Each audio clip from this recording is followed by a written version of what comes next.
La competencia existe en muchos ámbitos, en el deporte, en el trabajo, en los negocios. Estudiar a la competencia es clave porque nos permite tomar decisiones más informados, aprender de sus aciertos, evitar sus errores y encontrar nuevas oportunidades en donde antes quizás no las habíamos visto. Los invito a un nuevo episodio de El Medio Podcast, una iniciativa de la Asociación de Agencias de Medios. Tenemos a dos grandes invitados, dos profesionales del área de las agencias de medios, y voy a dejar de que cada uno se presente para no olvidar ninguno de sus cargos. Gracias, Gemma. Bueno, mi nombre es Marisela Pastene, soy Head of Publicis Flame.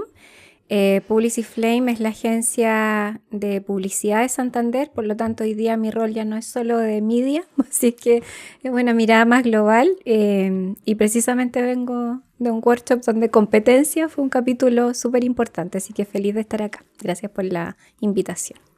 Gracias a ambas, mi nombre es Gabriel, trabajo como director de cuenta y nuevo negocio en Initiative y mis otros tiempos también soy papá de 4. Tengo mis 3 mascotas y 2 gatitas y una perrita y aficionado a la música en todos sus ámbitos, conciertos, audiofilia, instrumentos, y feliz de compartir acá con 2 tremendas referentes con las que he compartido también en mi carrera publicitaria. Bienvenidos entonces y bienvenidas a El Medio Podcast, una iniciativa de la Asociación de Agencias de Medios, como les mencioné, Gemma Berríos, la gerente general y quien va a conducir también este primer episodio. Y partamos por lo esencial, partamos por preguntarles por qué analizamos la competencia, para qué analizamos la competencia. La competencia para mí es una de estas C, cuando uno habla de las 4C, las 5C y todas las C que analizamos hoy día. Es una parte fundamental de análisis.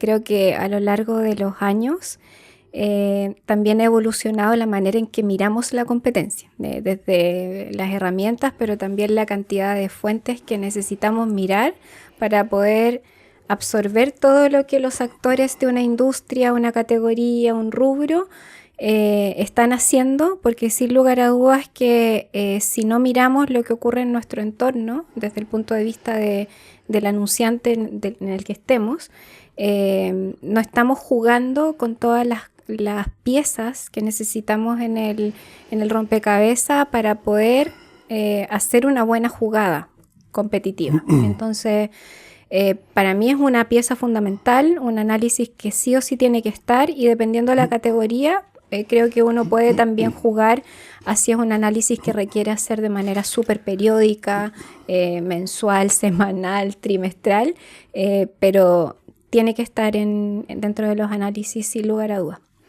Sí, tal cual. Y ahí complementando, me gustó mucho la intro que hiciste respecto a otras áreas donde está presente la competencia. Para mí la competencia es una ventaja estratégica. El análisis de competencia es una ventaja estratégica porque te permite tomar mejores decisiones, entendiendo las variables, el campo de batalla, etcétera. Y ahí es donde yo me pongo un poquito más filosófico y hago este paralelo con otras áreas que mencionaste, como el deporte, como la guerra, la política, los negocios, y claro, ahí donde en el fondo se entiende un poco a través de hechos cómo un análisis estratégico se convierte en un triunfo, en un resultado esperado. Ya ahí me baso un poco en la filosofía china, que habla justamente del arte de la guerra, un libro escrito por ahí en el siglo V a.C. por Sun Tzu, muy recomendado en el fondo, que establece todos estos principios que vemos aplicados en el deporte, etcétera. Por destacar algunos que me parecen relevantes, conócete a ti y conoce a tu oponente. Te va a ayudar obviamente a tener estas 100 batallas que menciona el autor. Y es como lo que hoy día conocemos con el análisis de fortaleza y debilidades, o sea, algo tan vigente pero a su vez ancestral. Ataca donde el enemigo no está preparado. ¿Por qué ir donde está él? Lo mencionaba recién, no necesariamente copiar al líder, sino ver dónde no está o dónde está débil.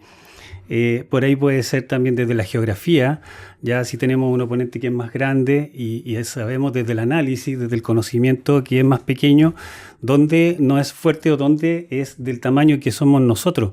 Y ahí vienen esas estrategias geográficas donde una marca, un avisador decide, ok, no voy a lanzar en Santiago, no voy a lanzar a nivel nacional, voy a lanzar en Concepción, voy a lanzar en Arica. ¿Por qué? Porque ahí es donde me puedo parar de frente a frente.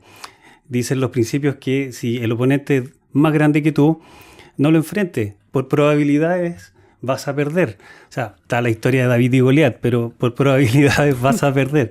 Entonces así hay mucho. En el fondo se habla también de ser rápido, que tiene que ver con la agilidad. Se habla de la adaptabilidad a los terrenos, sobre todo cuando vas a otro lugar. Pensemos en una marca que viene a nuestro mercado, se adapta a la cultura. Hay una serie de principios. Toda guerra se basa en el engaño y ahí hay un principio que yo veo muy reflejado, por ejemplo, en el deporte, y hay un referente ahí que es Pep Guardiola, técnico de una serie de equipos, entre ellos el Barcelona. ¿Ya? Ahí en su época con Messi tenía esto que era el 9 falso, ¿cierto? Todos sabemos que Messi jugaba con el número 10, sin embargo jugaba de posición número 9, que es como mediocampista. Entonces ahí donde también podía engañar al oponente haciéndolo creer que iba a ser el que iba a terminar la jugada. Nos encontramos con muchas referencias, o sea, me encantaría poder complementar, por ejemplo, el tema de ser flexible. Es clave hoy día y siempre adaptarse con la mayor fluidez posible, y ahí donde Bruce Lee te dice, tienes que ser como el agua. Bruce Lee, o sea, más allá de ser un tremendo karateca. Ya era líquido, yo hablaba de la liquidez. Claro, era un genio. Y comentábamos ahí previo a entrar al set que es un libro que debería ser obligatorio en los colegios porque te enseña mucho. Tantas cosas, divide y vencerás, Julio César, si las fuerzas también son equivalentes, donde las puedes hacer más débiles dividiéndolo. ¿Ya? Y así es como se gobernaba mucho tiempo. Son recetas que la verdad que están y vienen de conocer el terreno, conocer a tu oponente para poder enfrentarlo de mejor forma. Sí, para mí es fundamental. Y Gabriel, vienen de otras áreas también, o sea, en la academia todos pasamos por los típicos libros de publicidad, pero también se pueden aprender de otros libros. Exacto. O sea, yo creo que incluso en los próximos capítulos de nuestro podcast también podríamos instaurar la parte en donde la recomendación justamente de estos libros. Yo creo que varios van a notar, después de escuchar esta edición, cuáles son tus recomendaciones de libros para entender también que no solo en el ámbito de la publicidad se puede aprender de ganar estas batallas y escoger qué batalla también, porque eso es súper importante. No tiene que ser todo tan técnico, así que es súper buen tip el libro y está, yo creo que apuntadísimo. Oigan, y suena súper útil el de tener todo este tipo de información, pero ¿qué lo hace difícil en el día a día para ciertos incluso distintas responsabilidades, distintos roles dentro de una estructura de trabajo? ¿Qué puede hacer difícil el no poder analizar bien esta cantidad de data, esta infinidad de fuentes? ¿Qué es lo complejo? Hoy, desde mi perspectiva, y bueno, yo creo que es súper compartida con Gabriel, porque yo creo que llevamos prácticamente si no yo más, una gran cantidad de años en la industria y por lo tanto conocemos lo que lo hace difícil desde hace muchos años, pese a que han evolucionado mucho las herramientas. Lo que finalmente lo hace difícil han sido los mismos cambios que el consumidor tiene de consumir los medios, porque finalmente cuando uno quiere evaluar lo que hace la competencia en la industria, depende de dónde nosotros estamos apostando en conjunto con la industria a buscar esa audiencia. Y mientras más se nos ha diversificado la audiencia, más difícil ha sido recoger lo que nosotros mismos hemos empezado a hacer. Entonces, lo que lo hace difícil es cómo la diversificación de puntos de contacto hace que siempre la cultura va mucho más adelante que las marcas, que la industria y que todos juntos, porque finalmente el consumidor ha avanzado muy rápido en consumir diferentes puntos de contacto, pero como industria siento que todavía estamos muy al debe en poder medir todo lo que las personas consumen, dónde y cuándo, para desde lo que hacemos como actores de la industria podamos tener una mirada súper fina de dónde estamos alocando los recursos o las acciones que hacemos. Lo que lo hace difícil finalmente es la capacidad de obtener los datos desde todos esos puntos de contacto que cada vez son más diversos. Me acuerdo hace 20 años atrás, probablemente cuando recién partía en Unilever, era más simple porque el gran porcentaje del volumen estaba en un punto de contacto que era la televisión y Megasuite lo resolvía súper bien. Pero con los años ya empezaron a sumarse un montón de otros puntos y ya empieza, no, esa parte no está medida, no, todavía. Entonces, ciertamente que cómo uno logra recoger esa cantidad de puntos de contacto de inversión, de alocación de recursos, es lo que lo hace súper complejo y lo que ha ido desafiándonos, yo creo que todos los años. Sí, plenamente. Ahí también para complementar, yo creo que lo que lo hace difícil en muchos casos es no tener claridad de lo que queremos saber o de lo que queremos lograr.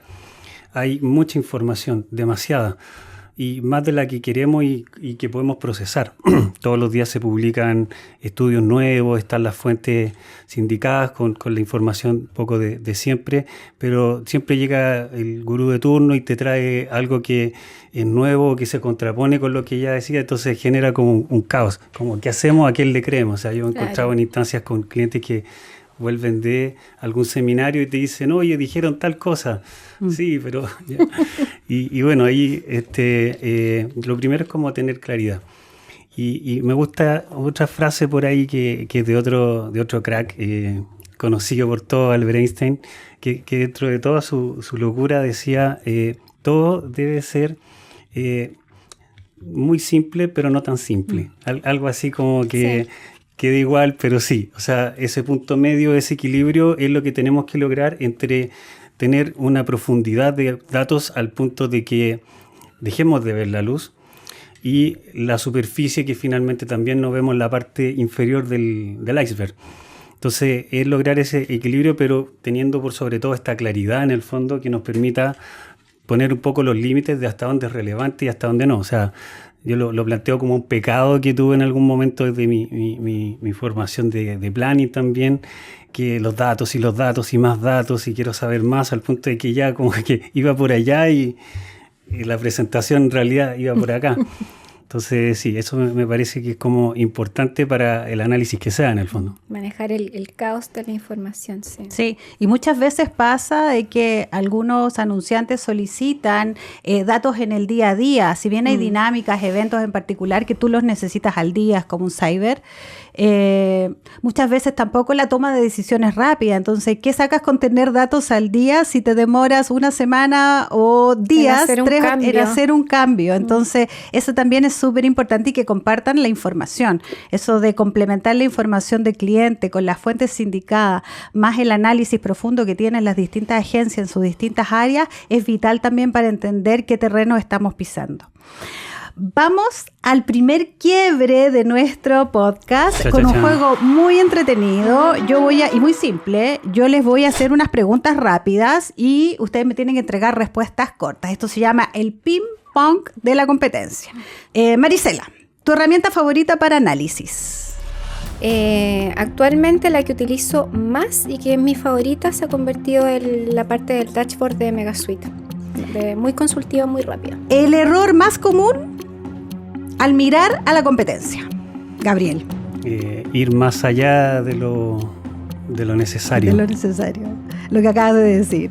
Sí, benchmark inspirador que siempre revisas, Marisela. El Share of Investment. Lo mismo, yo soy igual. Dashboard o Excel, Gabriel. Esa es buena. Sí, a mí me gusta más el Excel. Bien.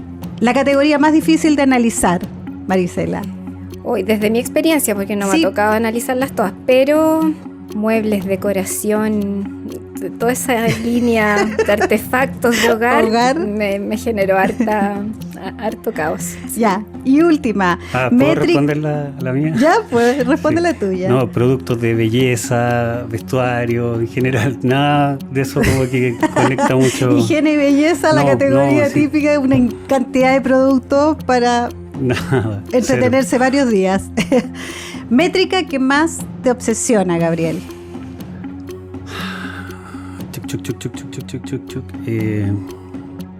Últimamente he estado medio pegado con lo que es el attention. Ah, buen punto. Sí. Yo creo que ese tiene que ser un punto a tratar y una charla para nuestro seminario del 2026 del Media Days. Capítulo independiente. Capítulo independiente, sí, buen se punto. viene.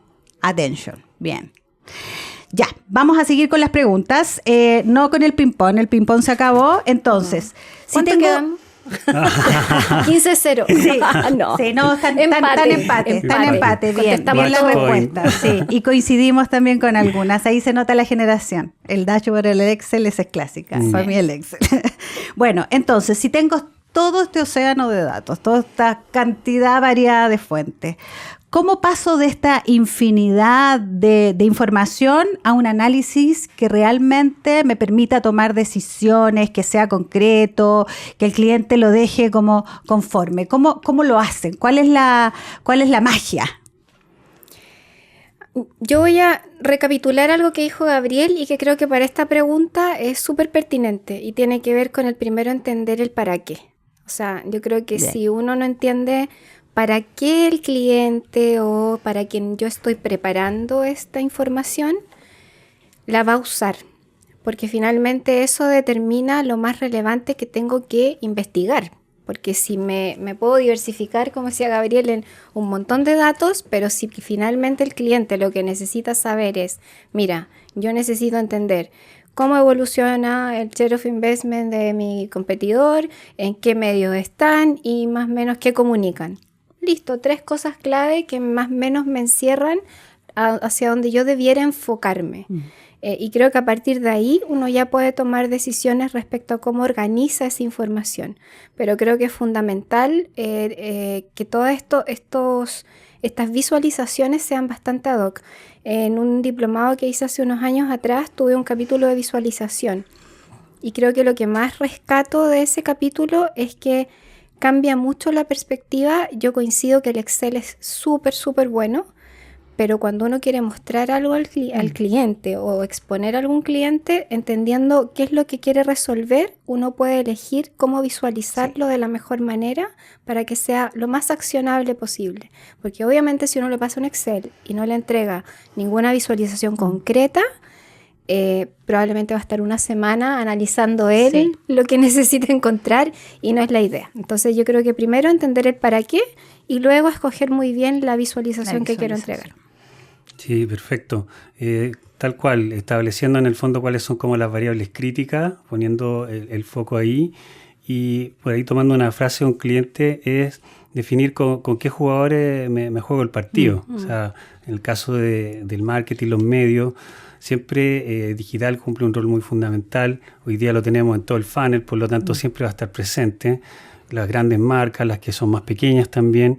La televisión sigue siendo un monstruo hoy día de construcción de alcance, awareness.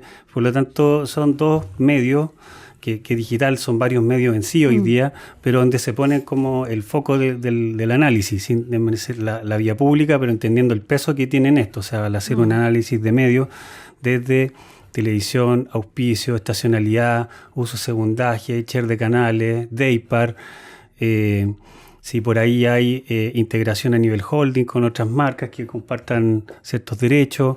En el caso de digital, también si hay un foco más desde lo que es display, que en general se asocia más a formatos de desempeño, tráfico, derivación, redes sociales, que también responde un poco a eso, pero que también está muy desde el contenido, desde el branding, dependiendo de la red social, pero en general en toda, video, que también hoy día, claro, tiene atribución y todo, pero en general vive mucho más en el mundo del Apple Fan. Lo que pasa es que el video hoy día también es un mundo, pues tiene los videos cortos, los videos largos, y los comprados como alcance, los comprados por visualización. Entonces depende un poco también la industria y cómo va optimizando. Pero sin duda es como donde se juega el partido. O sea, ahí es donde tiene que estar como el grueso del análisis.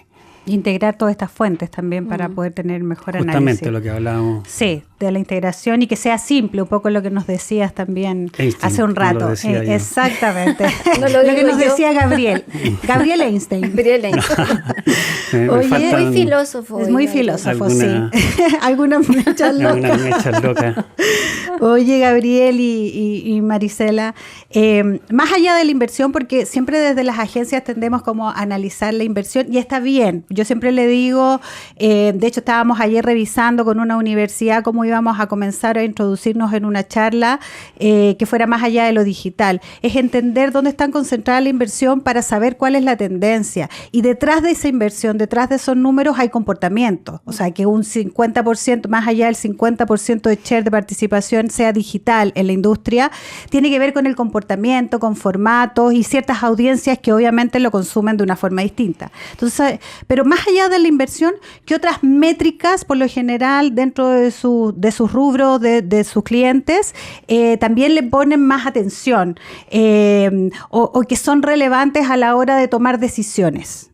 Sí, ahí voy a disparar primero. Sí, dale.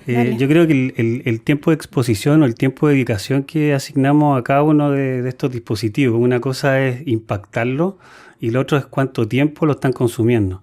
¿Ya? Ahí tienes desde la plataforma en sí, o sea, cuántas horas están viendo televisión, que hoy día son más de 2 horas, menos de 3, depende del segmento, en algunos casos ya es media hora, por decir, los más chicos, pero también desde la exposición del mensaje, ¿ya? Y ahí entra una variable que tiene justamente que ver con las horas de exposición de la comunicación, ¿ya?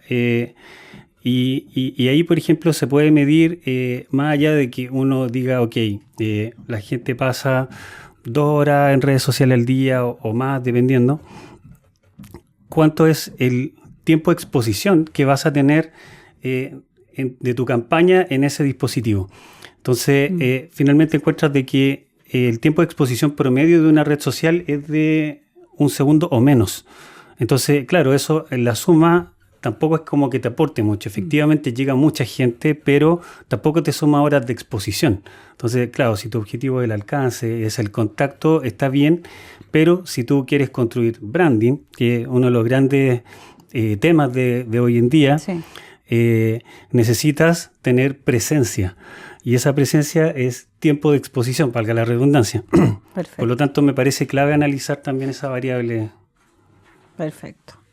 Sí, yo complementando eso y coincido, creo que también hay otras variables que se analizan, como también las afinidades. Creo que también las afinidades de ciertos medios es importante monitorearlas respecto a cómo se mueven y cómo eso también cambia de un medio a otro. No todos los medios tienen la misma afinidad.